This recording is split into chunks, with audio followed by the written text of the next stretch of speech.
Amirul Mukminin Umar Al-Khattab radhiyallahu anhu. Aku mendengar Rasulullah sallallahu alaihi wasallam bersabda, sesungguhnya setiap amalan perbuatan adalah dinilai mengikut niat. Setiap orang dinilai dengan niatnya. Sesiapa yang berhijrah kepada Allah dan Rasulnya, maka hijrahnya dinilai mengikut niatnya menuju kepada Allah dan Rasulnya.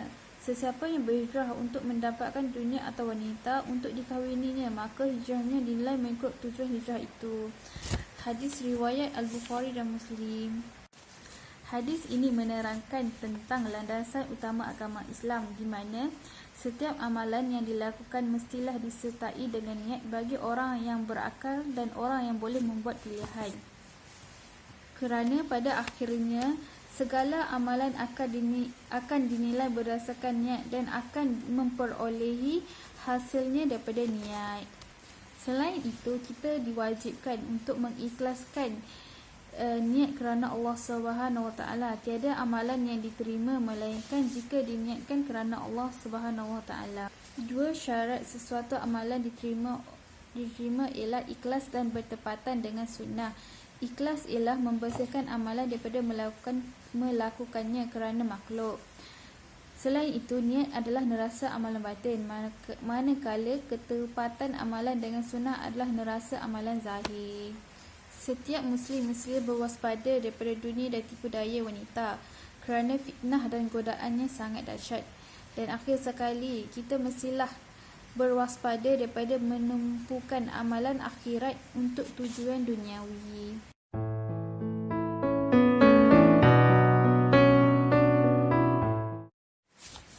Hadis kedua adalah daripada Abu Abdurrahman Abdullah ibni Umar ibni Al-Khattab. Beliau berkata, aku telah mendengar Rasulullah sallallahu alaihi wasallam bersabda, Islam itu terbina atas 5 perkara. Naik saksi mengaku bahawa sesungguhnya tiada Tuhan melainkan Allah, dan bahawa sesungguhnya Muhammad itu adalah utusan Allah, mendirikan solat, mengeluarkan zakat, mengerjakan haji ke Baitullah dan menunaikan puasa pada bulan Ramadan. Berdasarkan hadis ini, Islam dibina atas 5 rukun. Sesiapa yang mengingkari salah satu daripadanya, maka ia bukanlah Muslim dalam erti kata yang sebenar. 5 perkara tersebut menjadi tiang dan pasak kepada binaan Islam. Jika tidak sudah pasti binaannya tidak kokoh. Susunan rukun Islam di dalam kenyataan hadis ini adalah mengikut kepentingannya. Pengertian kalimah syahadah, kesaksian la ilaha illallah ialah tiada Tuhan yang benar-benar disembah melainkan Allah. Pengertian Muhammad adalah pesuruh Allah ialah taat kepada perintahnya, mengakui kebenaran yang disampaikannya, menjauhi perkara larangannya dan beribadat kepada Allah mengikut ketetapan syariat. Selain itu, seseorang tidak dikira menganut Islam melainkan dengan ucapan kalimah syahadah la ilaha illallah. Terdapat 7 syarat membuktikan pengucapan kalimah ini berguna, iaitu berilmu tanpa jahil, yakin tanpa ragu, patuh tanpa ingkar, ikhlas tanpa syirik, benar tanpa dusta, kecintaannya kerana dan bermusuhan kerananya. Selain itu, solat adalah rukun Islam yang terbesar selepas ucapan kalimah syahadah. Selain itu, rukun Islam merangkumi memberi zakat kepada orang yang berhak, puasa di bulan Ramadan dan menunaikan haji di Baitullah. Terdapat persoalan, mengapakah tidak disebut jihad sedang ia adalah amal paling afdal? Jawabnya, kerana jihad adalah fardu kifayah. Ia hanya menjadi fardu ain waktu tertentu sahaja.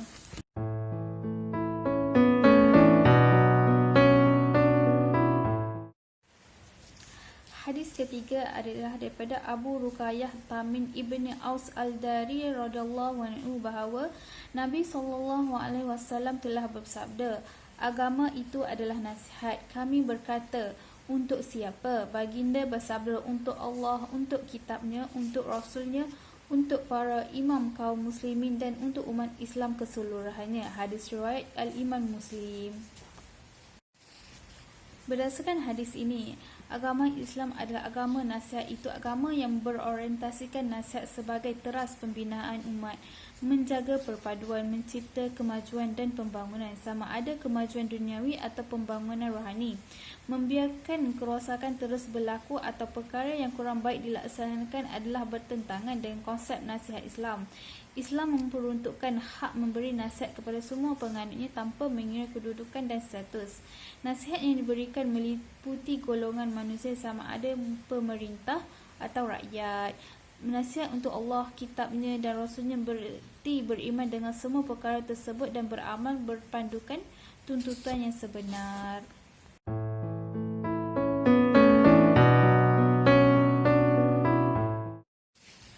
Hadis keempat daripada Abu Hurairah Abdul Rahman Ibnu Sakhrin radhiyallahu anhu berkata, aku telah mendengar Rasulullah sallallahu alaihi wasallam bersabda, apa-apa yang aku larang kamu melakukannya, maka hendaklah kamu menjauhinya, dan apa-apa yang aku perintahkan kamu melakukannya, maka lakukanlah seberapa daya kamu. Sesungguhnya umat yang terdahulu daripada kamu telah binasa lantaran banyak persoalan dan banyak perselisihan mereka terhadap nabi-nabi mereka.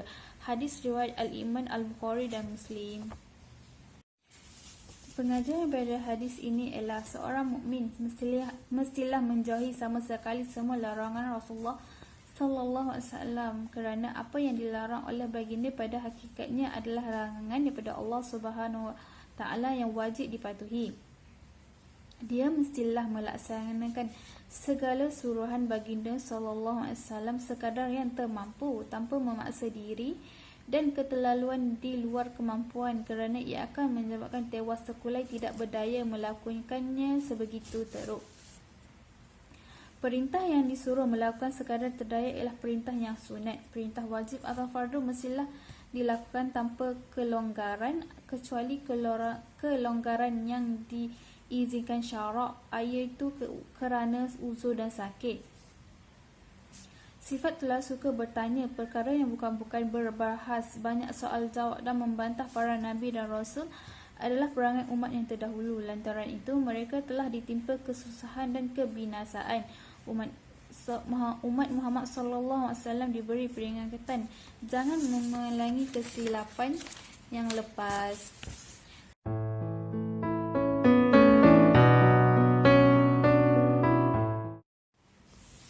Hadis kelima adalah daripada Abu Hurairah radhiyallahu anhu. Rasulullah sallallahu alaihi wasallam telah bersabda, barang siapa yang beriman dengan Allah dan hari akhirat, maka hendaklah dia berbuat baik atau dia berdiam. Barang siapa yang beriman dengan Allah dan hari akhirat, maka hendaklah dia memuliakan jiran tetangganya. Barang siapa yang beriman dengan Allah dan hari akhirat, maka hendaklah dia memuliakan tetamunya. Hadis riwayat Al-Imam Al-Bukhari dan Muslim. Berdasarkan hadis ini menerangkan beberapa tuntutan iman, antaranya ialah berkata hanya perkara benar dan berfaedah, kurang bercakap, menghormati jiran tetangga dan memuliakan tetamu. Seorang yang benar-benar beriman akan menjaga lidahnya daripada berbicara perkara haram, kerana dia akan dipersoalkan di hari kiamat nanti. Dia lebih senang diam daripada berkata buruk seperti mengumpat, mengeji, mencaci, memaki, hamun dan mencarut. Seorang yang benar-benar beriman akan menghormati jiran tetangga dan tetamunya, menyempurnakan hak mereka dan tidak menyakiti mereka. Jiran tetangga adalah satu golongan yang mendapat perhatian besar dalam Islam. Hormat, menghormati, tolong-menolong dan hidup berjiran yang muafakat adalah asas keamanan, kemajuan dan keharmonian sesebuah masyarakat.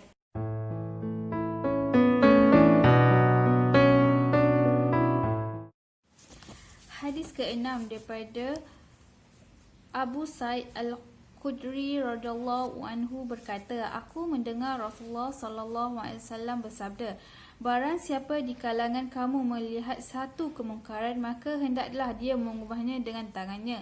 Sekiranya dia tidak mampu, maka hendaklah dia mengubah dengan lidahnya. Sekiranya dia tidak mampu, maka hendaklah dia mengubahnya dengan hatinya. Yang sedemikian ialah selemah-lemah iman. Hadis riwayat oleh Al-Imam Muslim. Berdasarkan hadis ini menunjukkan tanggungjawab dakwah, iaitu menyeru kepada perkara makruf dan mencegah kemungkaran adalah wajib ke ke atas seorang mukmin yang tidak harus dipandang enteng, kerana kecelakaan akan menimpa seluruh umat sekiranya kemungkaran dibiarkan terus merebak. Barang siapa yang melihat satu kemungkaran berlaku di depan matanya dan dia berkuasa mencegah dan sama ada dengan tangannya atau dengan lidahnya, maka dia berkewajipan mencegah kemungkaran tersebut. Dia berdosa membiarkan kemungkaran tersebut berlalu tanpa sebarang tindakan atau percubaan mahu mencegahnya, kecuali kalau dia tidak mampu atau kerana dibimbangi akan membawa kemudaratan kepada dirinya apabila dia mencegah kemungkaran itu. Mencegah kemungkaran hanya dengan hati, iaitu dengan membencinya dan berazam mahu mencegahnya pada suatu masa nanti kalau dia mampu, adalah tahap iman yang paling rendah.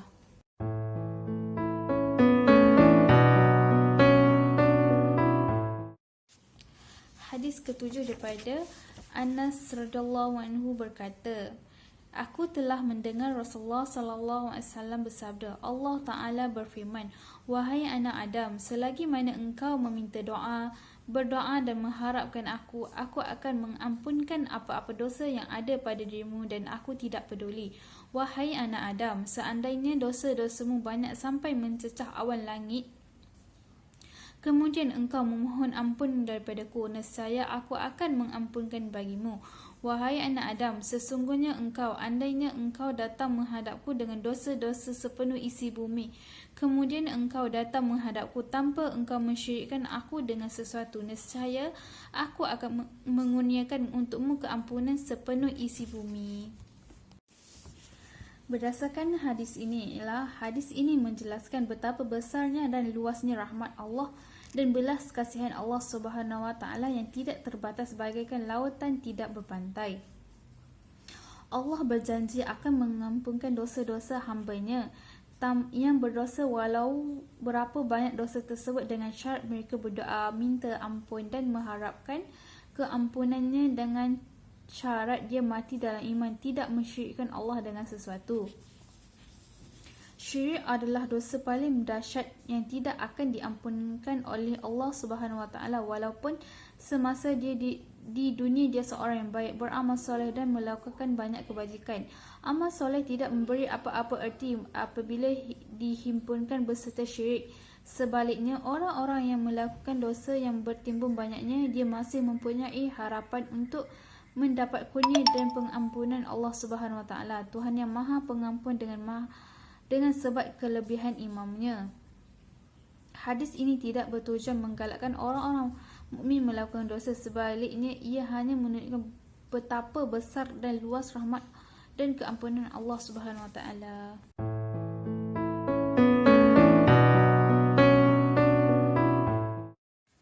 Hadis ke-8 daripada Abu Hurairah radhiyallahu anhu berkata, Rasulullah sallallahu alaihi wasallam telah bersabda, janganlah kamu saling dengki-mendengki, tipu-menipu, benci-membenci, belakang-membelakangi antara satu sama lain. Janganlah sebahagia kamu menjual barangan atas jualan orang lain. Hendaklah kamu menjadi hamba-hamba Allah yang bersaudara. Seorang Muslim adalah saudara bagi seorang Muslim. Dia tidak boleh menzaliminya, membiarkannya dalam kehinaan, membohonginya dan menghinanya. Ketakwaan itu di sini sambil baginda menunjukkan ke dadanya sebanyak 3 kali. Cukuplah seseorang itu mendapat keburukan apabila dia menghina saudara yang Muslim. Setiap orang Muslim ke atas Muslim itu haram darahnya, hartanya dan maruah dirinya. Pengajaran daripada hadis ini ialah hadis ini menganjurkan satu cara hidup bermasyarakat yang pasti membawa kepada keharmonian hidup, iaitu cara hidup yang mempamerkan keluhuran budi dan kemuliaan akhlak. Islam melarang umatnya dari saling hasad dengki, tipu menipu, benci membenci dan palau memalau, kerana semua sifat ini adalah sifat buruk yang hanya akan membawa kerosakan, huru-hara dan perpecahan dalam masyarakat. Masyarakat akan hancur jika setiap anggota mempunyai sifat-sifat buruk seumpama ini. Islam juga melarang seseorang memotong jual beli saudaranya sehingga dia selesai membuat keputusan sama ada mahu meneruskan jual beli tersebut atau membatalkannya. Apabila jual beli itu dibatalkan, maka bolehlah dia menawarkan diri untuk berurus niaga. Etika ini ajar oleh Islam demi memelihara hubungan persaudaraan sesama Muslim agar tidak muncul permusuhan akibat perbuatan memotong urus niaga orang lain. Umat Islam digesa hidup sebagai hamba Allah yang bersaudara dengan masing-masing menunaikan hak saudaranya dengan sempurna.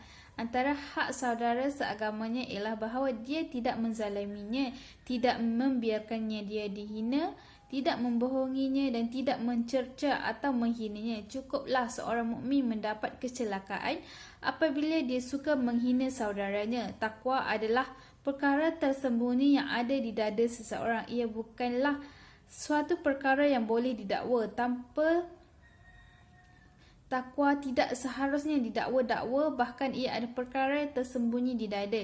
Namun ia dapat dikesan berdasarkan amalan seseorang, kerana seseorang yang bertakwa hanya akan melakukan amal soleh dan berakhlak mulia.